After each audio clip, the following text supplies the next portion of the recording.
Hey YouTube, welcome back. So in this video I thought we would take a quick look at triangulation, the manipulation tactic often used by narcissists or sociopaths and other cluster B personalities. Thought we'd just touch on this, and I'm going to look at an article from, again, psychologytoday.com, and I'm going to give a brief outline of what is triangulation. So triangulation in psychology is the name for a rather heartless form of manipulation in which one person seeks to control a three-person interpersonal situation for their own benefit. It often involves the use of threats of exclusion or strategies that aim to divide and conquer. Who uses triangulation? Anyone can use triangulation, not just people with a narcissistic personality disorder. You can see children and adolescents do it in school and on play dates in particularly obvious and hurtful ways. Okay, so an example. 12-year-old Sarah has two friends, Betty and Lindsay. Sarah is the more dominant member of the threesome. She gets along well with both of them when they play one-on-one. However, when they are in school, she often pits them against each other in a mean way. In the cafeteria at lunchtime, she tells Lindsay in front of Betty, "Come sit by me, I saved you a seat," while pointedly ignoring Betty. Betty stands there waiting to be acknowledged, but Sarah continues to ignore her. Lindsay takes a seat and follows Sarah's lead and ignores Betty. Betty says, "What about me?" Sarah says, "Maybe I'll sit with you next time." What just happened? Okay, Sarah used Lindsay to solidify her dominance in the group and portray herself as a prize to be fought over. This is an example of the use of exclusion combined with a divide and conquer strategy. Okay, so if we look at that, okay, for children, because I can remember triangulating as a child, okay, so Betty, remember this is the mind of a child, would see that Lindsay gets to sit next to Sarah, right? And she's been pushed out. Well, psychologically, automatically, that kind of makes you, remember, and it's from a child's perspective, look at Lindsay and want to be in Lindsay's position. Why didn't she pick me? And then she says, I might get picked next time. So it creates an element of discord between the mind of Betty and Lindsay. Okay, so Lindsay gets to sit next to Sarah. She's all good. She's feeling like, yeah, she picked me. I must be her favorite, right? So you can see now how they've gone from being three friends to Lindsay now believing that she's superior to Betty, and Betty now has disdain for Lindsay because for some reason in Sarah's mind, Lindsay is better than Betty. Now, growing up at home with a narcissistic parent caregiver, or two narcissistic caregivers, as siblings, we were triangulated against each other all the time. We were pitted against each other. And it was done in such a way, I mean, I didn't even come to recognize what she was doing until my late 30s. So my birth giver successfully turned each of us against the other one, all right? And some of us are still that gaslit and manipulated. We don't like the other one because of that, okay? So repeatedly pitting siblings against each other. Like, for example, she would say, I'll just make up some names, okay? So I'll just use these names. So, for example, my caregiver would say, oh, Sonia, look what Betty did. Look how great Betty is. Look what she did. Look what she did. You never do that. You never do that. How come you don't do that?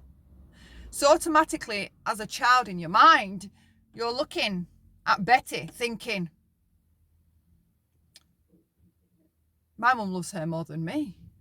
Why is Betty getting all the attention? That's not fair, okay? So it might make you want to try harder to get that approval, right?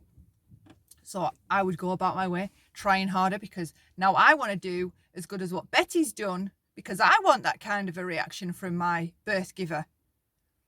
But that kind of a reaction from the birth giver never comes, okay? Instead, Betty is paraded around and shown off around the neighbours, around other family members. Look how great Betty did. Don't ever expect that from Sonia. She could never do something like that, okay? And it creates discord, right? Because the child that's being singled out, Betty, is being gaslit that she's better than Sonia, okay? And Sonia's being gaslit to believe that Betty is better, okay? So it causes animosity between the two children in the children's mind. Then there's another sibling, okay? Now this other sibling, she's told conflicting things about both siblings, right? Betty and Sonia. So this sibling believes, because my birth giver would tell the third sibling, right? Sonia hates Betty. She's always mean to Betty. She's jealous of Betty, right? Jealous. So I would see my birth giver buy Betty a huge sound system, right? True story. She gets a huge sound system out of nowhere for something good she's done, okay? Praised all over. So my birth giver would make a point of withholding any positive praise or affection or love or approval from me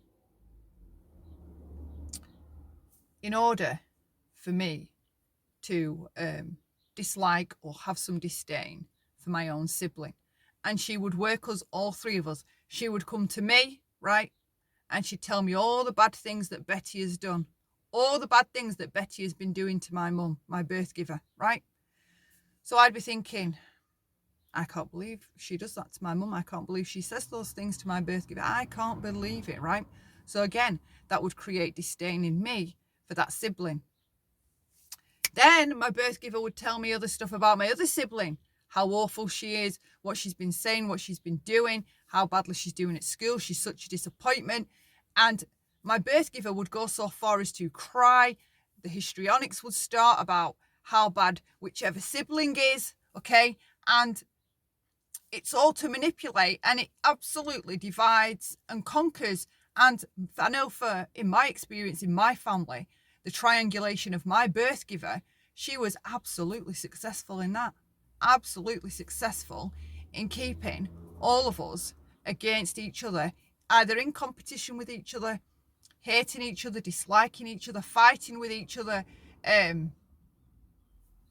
mean, it's still going on. It's still being orchestrated. The triangulation, the only difference is I've removed myself from the situation. So that's how damaging triangulation is, because if it's introduced into the minds of children, you don't recognize as that you're being manipulated to hate or dislike your own blood, your own sibling. You don't recognize that that's what's going on. And when it goes on for years, if it's gone on systematically year after year after year after year, and you're talking decades, right?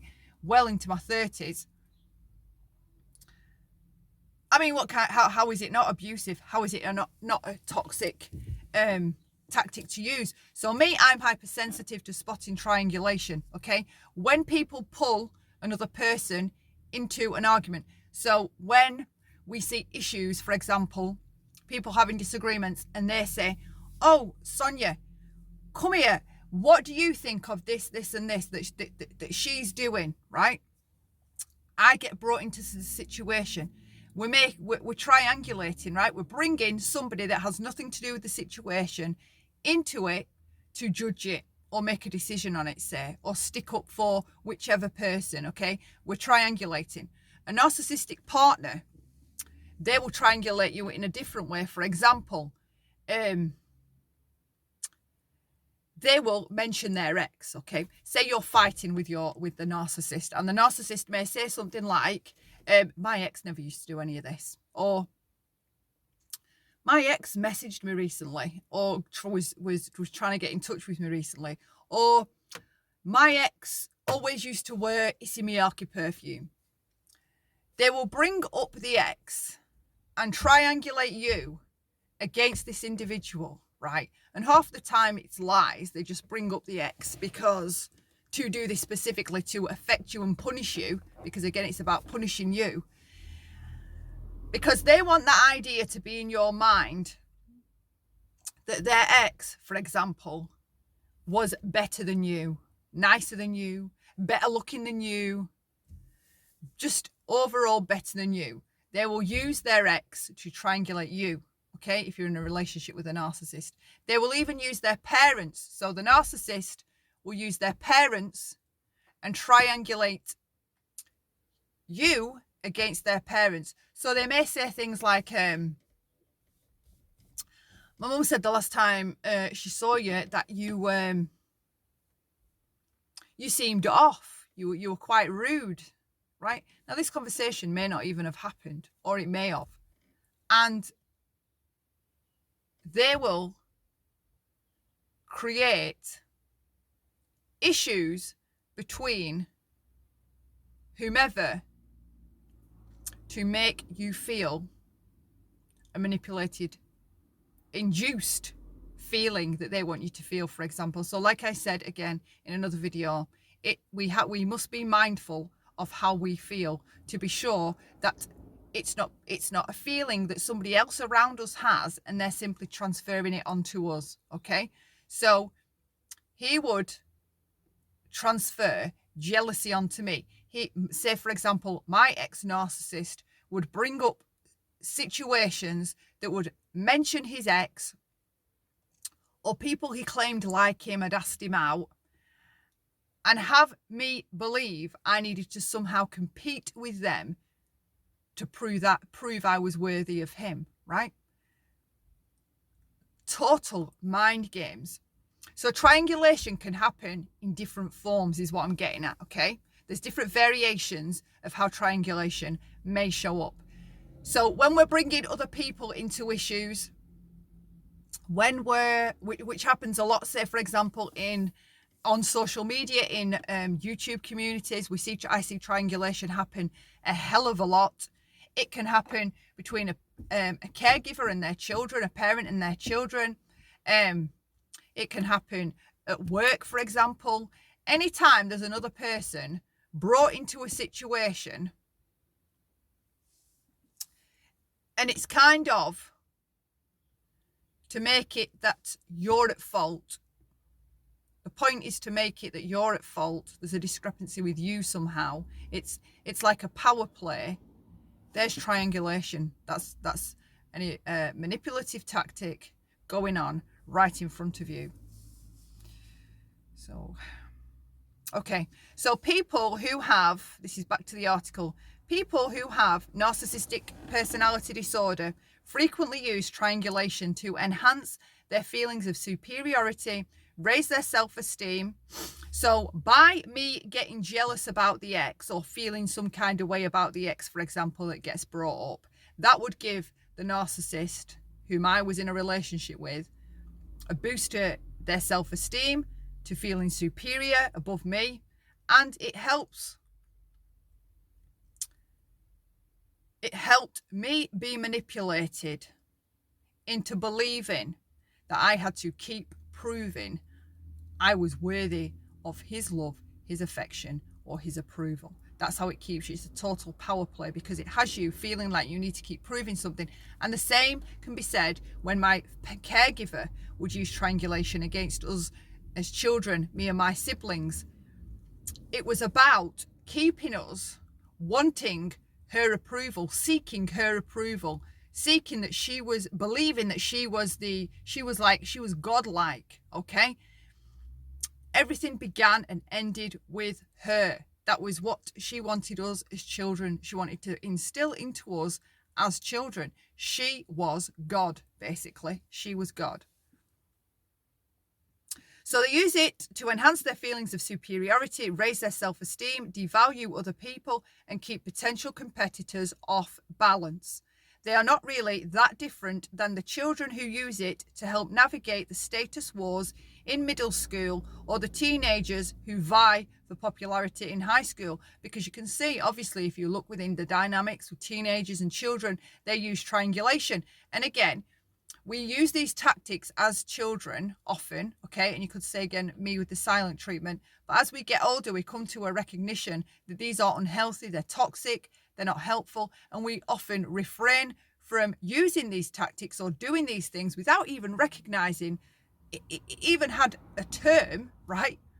Because as children, we're definitely not conscious that we're triangulating things or that we're doing toxic things. So we go through several stages, I guess, as children throughout childhood of manipulating, all right? And then we grow out of them, learn better or healthier ways. But the narcissist, instead of the child narcissist, or the child that's going to be an adult narcissist, they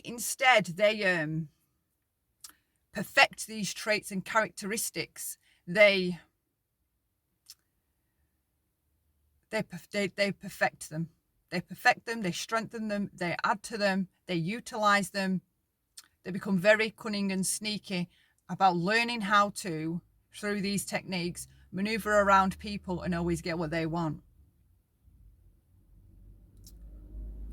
Right, so there's a small example here. Jean has a closet narcissistic personality disorder.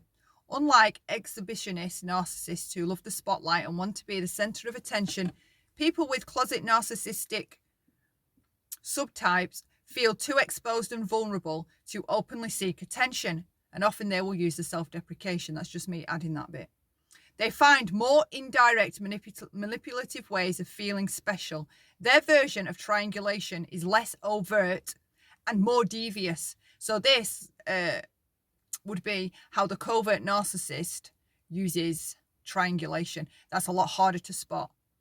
So back to the example. Jean envies her co-worker Carol's success. She feels very competitive with Carol, but is much too afraid to openly sabotage her. Right? And remember, Jean has the closet narcissistic personality disorder. So Jean envies Carol. So instead of openly sabotaging her, she befriends Fran, who likes Carol, and sets about subtly alienating her from Carol by causing trouble between them. So you see how devious this is. She says to Fran, I know you like Carol, so I want you to know something. Please promise me that if I tell you, you won't ever tell Carol I said anything. Fran is curious and promises not to mention their conversation to Carol. So Jean says, I haven't known how to tell you, but I'm really uncomfortable about how Carol talks about you behind your back. I have been so shocked by some of the things she has been saying about you to the rest of the team. I stick up for you, of course, but I thought you should know. How often does this happen? I mean, if you've ever had somebody that you know quite well just stop speaking to you, right? Very, very often there's a covert narcissist close by running around doing this exact same thing and sabotaging your relationships with people. So it's always worth it if you do notice people do just stop speaking to you, because I've had this happen to me a lot. There's been sabotage going on behind the scenes. And if it was a relationship worth it to you, I would recommend that you do go to the individual and say, I realise that you've stopped talking to me or contacting me. Have I done something? Because if I have, I'd like to apologise, okay? And hopefully the person would feel like they could be honest with you. And if something had been going on, they would say to you, yeah, well, do you know what? Jean came and told me that you've been talking about me. So there you go, okay? So Jean killed two birds with one stone. In true divide and conquer style, she alienated Fran from Carol and also made Fran believe that she is her only true friend. In addition, Fran is now acting uneasy around the rest of her colleagues, and they have no idea why. So now everyone's looking at Fran like she's acting off and suspicious, like, what the hell, right? So you see how the deviousness, the slyness, the cunningness, the calculation of the covert narcissist is and how they affect things, and people don't have any idea unless they know to look for the red flags, okay? Red flags help you see this stuff and notice that it's going on. For 20 minutes. So I'll just finish this off. I can see it's going dark. So I just finished that saying that the rest of the colleagues have no idea why Fran is acting strange. So they in turn have started to avoid Fran, further cementing Fran's need for Jean, right? So can you see how the narcissist has orchestrated all that? So when I'm telling you guys, they are dangerous. They will do things that you can't even dream up or come up with or think up. This is a fantastic example, okay, of how behind the scenes they're going around meddling with things, okay, switching the dynamics around, and you don't even realize it's going on unless this is where they mess up. Unless you are mindful enough of your own feelings and emotions, you have boundaries, you keep good boundaries, okay? And because if this was legitimate, right, ideally Fran would have approached Carol and said to Carol, never mind what Jean says, she would have said, I believe that we were good friends. Are you upset with me? Have you been saying anything about me behind my back? You know, this would be a healthy way to deal with it. Carol would say, no, I haven't said anything. Yeah, of course we're good friends. And she would reaffirm that the friendship is a good one, okay? And that would be keeping a healthy boundary. Whereas rather Fran doesn't have healthy boundaries. She's just listened to Jean, right? She doesn't go and tell Carol, you know, or ask her, have I done something because I believe you've been talking about me? Instead, she just believes Jean, okay? And you can see how, because Fran doesn't keep healthy boundaries, how much damage behind the scenes Jean is able to be culpable of, okay? Because, I mean, look at the mess she's making. The entire team now believes that Fran is a weirdo because she's acting strange. She's lost a relationship with Carol, and now she's stuck with a narcissist, and she isn't even aware that this situation's been going on, all because of triangulation. Okay, so you won't, unless you know to look for these signs and the red flags, you will not even see it happening. You won't see it. People with borderline or schizoid personality disorders also may use triangulation for somewhat different reasons that narcissists do. How do people with BPD use triangulation?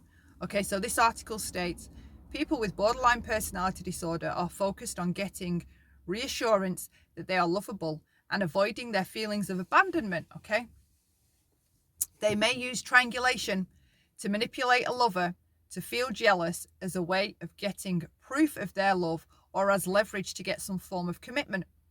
And I can honestly say, back in my codependent days, not recognizing that I was with a narcissist that was hell-bent on withholding anything that I needed or desired,